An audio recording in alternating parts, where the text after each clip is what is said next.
ये नशा इतने के घर में अंधेला ला देगा। जिस तरह से मासूम की ज़िंदगी ले लिया, कितने के घर के रोशनी को समाप्त कर दिया। तरह की कई घटनाएं बिहार के अंदर हो रही है और कई परिवार उजड़ रहे हैं। और हमने बिहार को नशा मुक्त करने का समर्थन भी किया था, लेकिन ये चेतावनी उस समय भी हमने दिया था सदन के अंदर। कई ऐसी घटनाएं हो रही है, कई घर उजड़ रहे हैं। शराबबंदी के नाम पर कई लोगों को जेल के अंदर बंद किया जा रहा है। नियत ही साफ नहीं है तो कैसे सफल होगा। और अगर जो ड्राइवर होशो हवास में रहता तो ये गति नहीं है। आज हम लोग कई महीनों से कह रहे हैं ये नशा इतने के घर में अंधेला ला देगा, और आज सच वह साबित हो रहा है। ये नशा में आकर के जिस तरह से मासूम की ज़िंदगी ले लिया, कितने के घर के रोशनी को समाप्त कर दिया। इसके परिवार के अंदर जो दर्दनाक मौत हुई है, उसके प्रति हम लोग शोक संवेदना व्यक्त करने के लिए आए हैं। और माननीय मुख्यमंत्री जी इसको गंभीरता से लें। इस घटना को, इस तरह की कई घटनाएं बिहार के अंदर हो रही है और कई परिवार उजड़ रहे हैं। संवेदनशीलता के साथ इस पर विचार करना चाहिए। ये तो देखिए, हमने तो प्रतिपक्ष के नाते जिस समय शराबबंदी लागू हुआ था उस समय भी प्रतिपक्ष में थे, और हमने बिहार को नशा मुक्त करने का समर्थन भी किया था।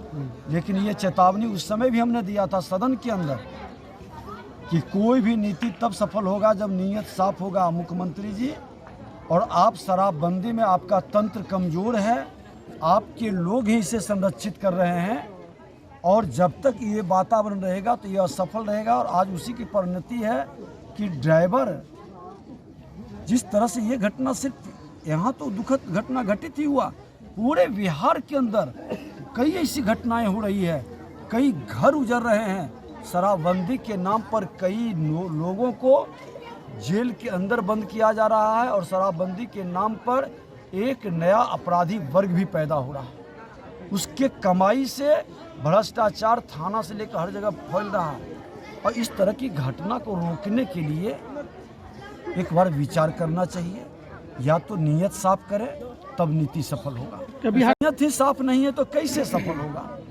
सर, पूरी तरह से ये नीति फेल है। सर, यहाँ पे परिवहन विभाग की क्या गलती थी जो वहाँ पे स्पीड ब्रेकर नहीं लगा था। सर देखिए, ऐसे भी बता देते हैं, घनी आबादी के निकट से जब जाता है तो आप देखते हैं गति सीमा बनी रहती है। सर, यहाँ पे कोई बोर्ड नहीं लगा हुआ है। सर, मैंने ये परिवहन विभाग का जिसको भी लाइसेंस मिलता है, रूल रेगुलेशन है, और सब जानता है कि घनी आबादी में हमको कितना माइलेज पर चलनी चाहिए। और अगर जो ड्राइवर होशो हवास में रहता तो ये गति नहीं है। सर, उसके पास परिवहन विभाग, ये कहीं ना कहीं पूरी तरह से सरकार की फेलियरिटी है। 5 लाख रुपए वाली मुआवजा को कैसे देखना? आज देश के प्रधानमंत्री जी आज पहला व्यक्ति हैं, उनके ट्वीट पर हम लोगों को मालूम हुआ। हम तो 3 मर्डर हो गया था समस्तीपुर में, हम वहाँ घूम रहे थे गांव के अंदर, और वहाँ से जानकारी मिली। और प्रधानमंत्री जी की संवेदनशीलता और उनकी सजगता के कारण इसको बड़ी गंभीरता से भी लिए हैं। आज दिल्ली से माननीय सांसद महोदय रामकृपाल यादव जी हमको फ़ोन किया। हम तो आ रहे थे, कल ही रात में लेट हो गया था सुबह, कि हम आ रहे हैं। फ्लाइट से उतरे, सीधे भागे भागे आए हैं। और ये बड़ा हादसा है, इससे सबक लेनी चाहिए। मुआवजा की रकम जो 5 लाख मिली है, उसको किस तरह से देख रहे हैं? ठीक है, देखिए, पैसे का महत्व किसी की ज़िंदगी से ज़्यादा बड़ा नहीं है, लेकिन एक सांत्वना है, एक सहयोग है।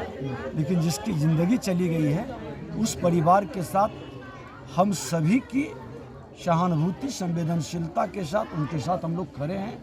और आगे इस तरह की घटना घटित नहीं हो, इसके लिए भी इन्होंने भी बात किया है। हम भी इस मामला को गंभीरता के साथ उठाएंगे। अच्छा, ये पुरहनी वाली